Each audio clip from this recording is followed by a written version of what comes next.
इस वीडियो में आचार्य जी कहते हैं कि हमारे अधिकतर संकल्प इसलिए टूट जाते हैं क्योंकि वो हमारे अपने होते ही नहीं। चलो सुनते हैं। क्यों नहीं पूरे होते हमारे संकल्प? इस विषय में हमें ये बात अच्छी तरह जान लेनी चाहिए कि आमतौर पर हम जिस भी लक्ष्य के पीछे भागते हैं वो हमें किसी और से मिला होता है। नतीजतन उसके प्रति लिए संकल्प में भी बहुत दम नहीं होता। जो लक्ष्य हमें समाज ने दिए होते हैं उनके प्रति हम बहुत समय तक ऊर्जावान नहीं रह पाते। जो लक्ष्य हमें एक विशेष परिस्थिति ने एक विशेष दिन ने दिए होते हैं वो उस परिस्थिति और दिन के बीतते ही स्वयं भी बीत जाते हैं।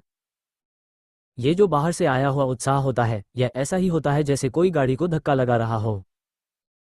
गाड़ी ठीक है, गाड़ी में इंजन भी है और हर प्रकार से स्वयं चलने के काबिल है, पर फिर भी गाड़ी में कोई बाहरी ताकत धक्का लगा रही है।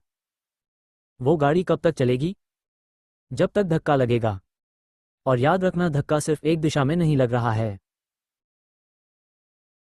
10 ताकतें हैं जो 10 दिशाओं में धक्का लगा रही हैं।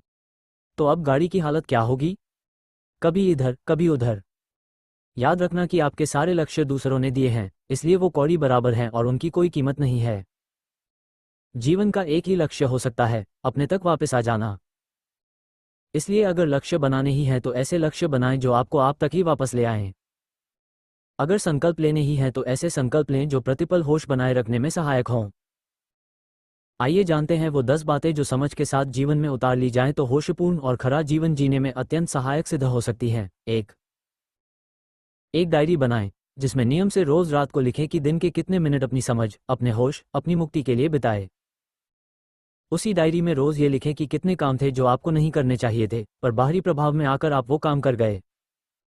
ईमानदारी से सारे कामों का विवरण लिखा करें। कितने काम नहीं होने चाहिए थे, पर लालच करा गया, डर करा गया, देह करवा गई, हॉर्मोन्स करवा गए। ये दोनों हिसाब हर हफ्ते किसी ऐसे को दिखाएं जिसको दिखाने में खतरा हो, जो तुम्हारी पोल खोल कर रख दे, जो तुम्हें आईना दिखा सके। जो लिखा है उसको हफ्ते दर हफ्ते नियमबद्ध तरीके से किसी ऐसे को दिखाएं जो निर्भीक होकर आपकी वस्तुस्थिति पर प्रकाश डाल सके।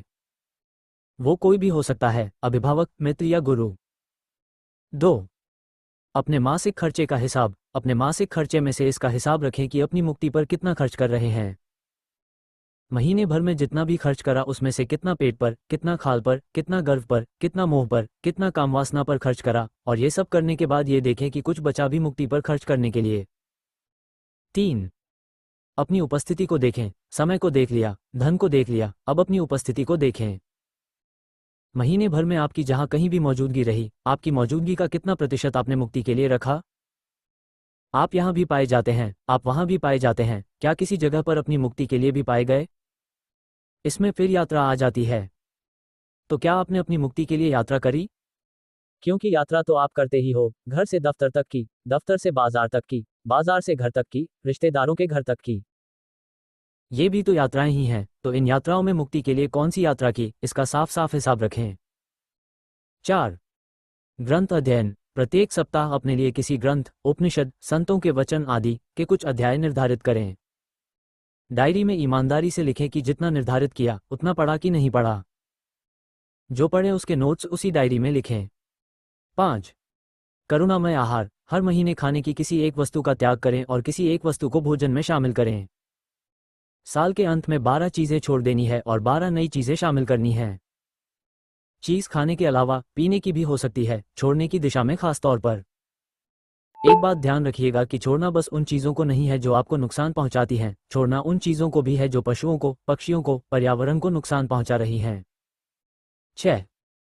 प्रतिदिन दुनिया के बारे में किसी भी क्षेत्र में इतिहास, विज्ञान, भूगोल, राजनीति, धर्म, समाजशास्त्र, खगोलशास्त्र, पुरातत्वशास्त्र इत्यादि किसी भी दिशा से कोई एक ज्ञान की बात पता करनी है और उसे डायरी में लिख लेना है। ऑनलाइन ज्ञानकोश बहुत है, आज के ज़माने में कोई नई बात पता करना 5 से 15 मिनट की बात होनी चाहिए। 7. शारीरिक खेल। किसी एक शारीरिक खेल, टेनिस, स्क्वाश, बैडमिंटन, फुटबॉल इत्यादि में साल खत्म होने से पहले इतनी योग्यता हासिल कर लेनी है कि उसे सम्मानपूर्वक किसी के भी साथ खेल सकें।